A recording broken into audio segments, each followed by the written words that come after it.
शब्दमन आणि प्रेम. शुभ क्रिया. पार्ट आहे 370. शुभ पटकन ट्रेनमध्ये चढतो आणि गेटवर असतो आणि हळूहळू ट्रेन पुढे जायला लागते आणि दोघांच्या डोळ्यात अश्रू यायला सुरुवात होते. असं लांब लांब जाताना बघून आणि मग क्रिया पटकन टर्न होते आणि अश्रू पुसून घेते आणि शुभ पण आपल्या सीटवर जाऊन बसतो. आणि क्रिया कॉल करते तर शुभ रिसीव्ह करून बोलतो, मूर्ख मुलगी, रडू नको, आता शांत घरी जा. तर क्रिया बोलते, हो, तू रडू नको, नीट जा आणि सांगितलं ते लक्षात ठेव. I love you baby. शुभ बोलतो, I love you so much ग माझं बाबू. हो ग बाबू. आणि मग क्रिया जाते घरी आणि घरी जाऊन आपल्या मम्माला सांगते, खूप मस्त वाटलं मम्मा मला आज शुभला भेटून. पण येईल ना शुभ लवकरच? तर त्या बोलतात, हो ग बाळा, येईल तो लवकरच, त्याचं काम झाल्या तू एवढा विचार नको करू. आणि बाय द वे तू कामात पण लक्ष दे क्रियू, नाहीतर पप्पा परत ओरडतील आणि मला मध्ये पडता येणार नाही कारण ते तुमचं ऑफिसचं काम असतं. तर क्रिया बोलते, मम्मा, ऑफिसच्या कामात पूर्ण लक्ष असतं माझं, सो एवढं टेन्शन घेऊ नको. आणि चल आता मी बघते, आफ्टरनून पासून लॅपटॉप उघडलाच नाहीये माझा. आत्ता ओपन करून बघते. क्रिया ऑफिसचं काम घेऊन बसते आणि शुभ ट्रेनमध्ये असतो आणि क्रियाच्या घरात सगळं शांत आणि अगदी नॉर्मल वातावरण असतं. शुभ आपला टाइमपास म्हणून असाच मूवी वगैरे बघत असतो आणि क्रिया पण रात्रीचे 10 पर्यंत ऑफिसचं काम करून उठतच असते. इतक्यात क्रियाचे पप्पा बोलतात, क्रिया तू बाहेर कुठे गेली होती का गाडी घेऊन? व्हॉट? यांना कसं कळलं? तर क्रिया थोडी घाबरते आणि पटकन बोलते की नाहीतर मी का कुठे जाऊ? तर ते परत विचारतात, खोटं बोलू नको, कुठे गेली होती इतकंच सांग. तर क्रिया घाबरते की यांना कसं कळलं असेल मी कुठेतरी बाहेर गेली म्हणून. आणि मग बोलते, हो पप्पा, ते मला काम होतं सो जाऊन आले. तर ते विचारतात, तू मला याबद्दल काही सांगितली का नाही? तर इतक्यात क्रियाची मम्मा मध्ये बोलतात, अहो मला सांगून गेली ती, काय झालं एवढं असं काय विचारता तुम्ही तिला? तर ते सांगतात, मला जर काही कळलं ना, मी शांत बसणार नाही हं. तर क्रिया घाबरून तसंच रूममध्ये चालली जाते आणि मग दार बंद करून पटकन शुभला कॉल करते आणि सांगते सर्व. तर शुभ ऐकून शॉक्ड होतो, की असं कसं कळलं त्यांना? ड्रायव्हरने तर सांगितलं नसेल ना? तू त्याला सांगून होती की सांगू नको कुणाला, मग तरी तो सांगितला का? प्रिया बोलते, मला तेच कळत नाहीये. खूप टेन्शन आलंय आता. काय माहिती कसं कळलं त्यांच्या. पण बाबू, माझ्याकडून परत फोन वगैरे काढून घेणार नाही ना मम्मा-पप्पा?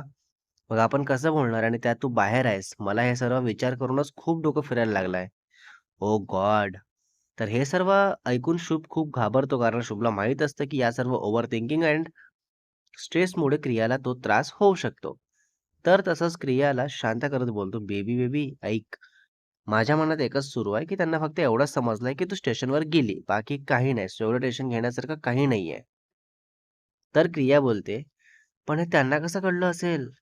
तर शुभ सांगतो, "अगं हे बघ, कळू दे कसं पण असू दे, पण आपल्यासाठी महत्त्वाचं हे आहे, की तू मला भेटायला आले म्हणून नाही कळलं. So that's it. आणि जर असं काही कळलं असतं, तर ते डायरेक्ट बोलले असते. पण नाही. आणि जसं पण कळलं असेल, ते नंतर आपल्याला समजणारच आहे. सो आता विचार करून आणि स्वतःला त्रास करून घेऊन काही होणार आहे का? नाही ना. मग बस शांत आणि असं लहान-लहान गोष्टीबद्दल टेन्शन घेत जाऊ नको. जरी माझ्याबद्दल कळलं, की तू मला भेटायला आली, तरी काही नाही होणार. लक्षात ठेव. ओके?" तर क्रिया लगेच विचारते, "असं माहीत झाल्यानंतर कसं काही नाही होणार? त्यानंतर तर खूप काही होईल ना?" तर शुभ बोलतो, "अगं, पण खूप काही व्हायला मी तिकडे राहायला येणार नाही आहे किंवा येऊन नाही आहे. सिम्पली पब्लिक प्लेसवर भेटून गेला असंच वाटेल. मग त्या भेटीला घेऊन एवढं काही राग येणार नाही. आणि तू टेन्शन घेऊ नको गं बेबी. काहीही असेल तर मला सांगत जा. आधी मग बाकी मी बघतो." तर क्रिया बोलते, "हो, ते कळलं मला. बरं तू कर आराम, मी बोलते नंतर." आणि मग कॉल कट करून क्रिया जाते हॉलमध्ये आणि बसते सोफ्यावर टीव्ही बघत. सगळे टीव्ही बघत असतात. मग जेवायची वेळ झाली, की सगळे मिळून जेवण करतात आणि मग तसंच उठून क्रिया हॉलमध्ये बसते. जेणेकरून असं नको वाटायला, की हिच्याकडे काहीतरी आहे ज्याच्या थ्रू शुभला बोलते म्हणून उठ-सूट रूममध्ये धावत असते. करेक्ट. क्रिया बसते परत टीव्ही बघत, तर क्रियाचे पप्पा बोलतात, "उद्या ऑफिसमध्ये यायचं आहे तुला, तर लवकर उठून सकाळी रेडी राहा आणि जे मेल दिले आहे तुला आज ते सगळे बघून घे नीट. कारण उद्या त्याच क्लायंटसोबत मीटिंग आहे आपली आणि तू लीड करणार आहेस." तर क्रिया बोलते, "ठीक आहे, मी आत्ताच बघते आणि स्टडी करते त्या प्रोजेक्टबद्दल." "हां, हां, चालेल." क्रिया लॅपटॉप ओपन करून बसते तिथेच आणि इकडे ट्रेनमध्ये शुभ जेवण करतो आणि झोपताना मेसेज करतो क्रियाला. आणि क्रिया हॉलमध्ये असल्यामुळे मेसेज पण बघू शकत नाही आणि रिप्लाय पण करू शकत नाही. क्रिया सगळं झाल्यानंतर रात्री 12:30 वाजता जाते रूममध्ये आणि दार बंद करून शुभचे मेसेज बघते. तर झोपतो हा मेसेज बघताच क्रियाला स्वतःवर राग येत असतो, की मी का लवकर नाही आली आणि का नाही शुभला बोलू शकली.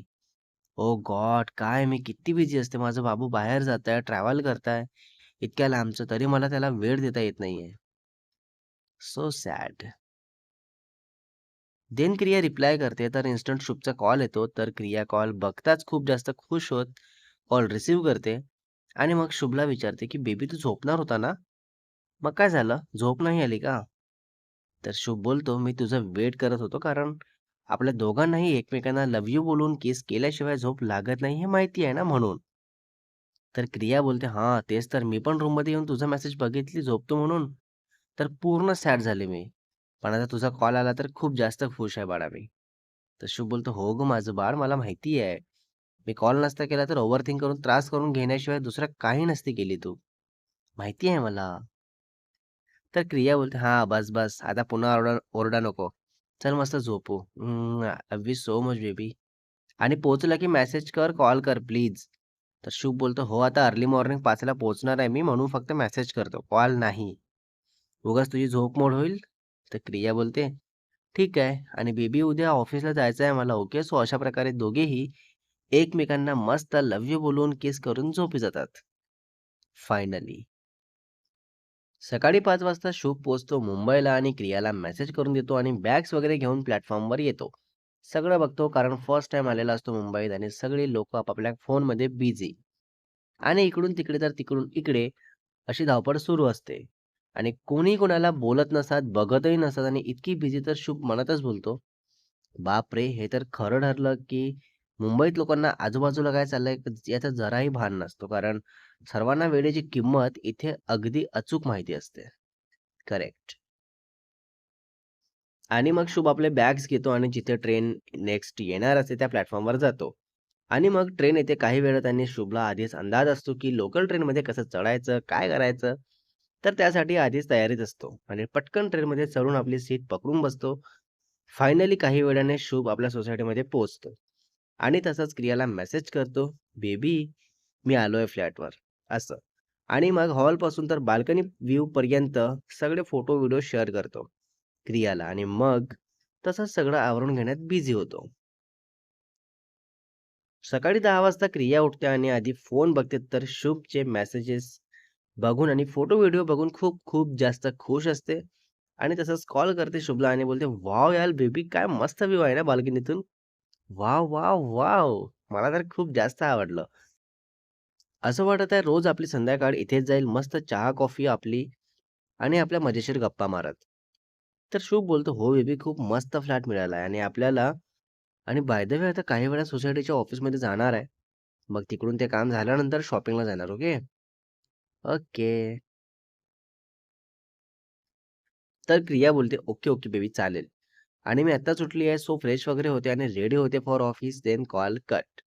सांगितल्याप्रमाणे दोघेही आपापल्या कामात बिझी होतात.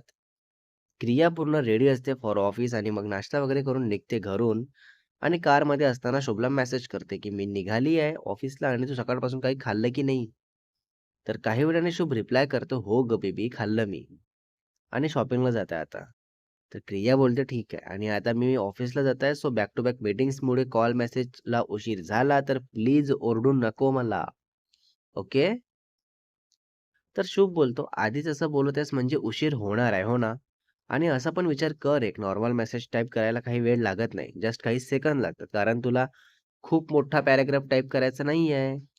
तर क्रिया बोलते, "सॉरी बेबी, मला असं नव्हतं बोलायचं. तू जर काही विचारलं असेल आणि मी त्याच वेळेत मीटिंगमध्ये असेल किंवा दुसऱ्या कामात असेल आणि वेळेत तुला रिप्लाय नाही देऊ शकले, तर त्याबद्दल बोलली."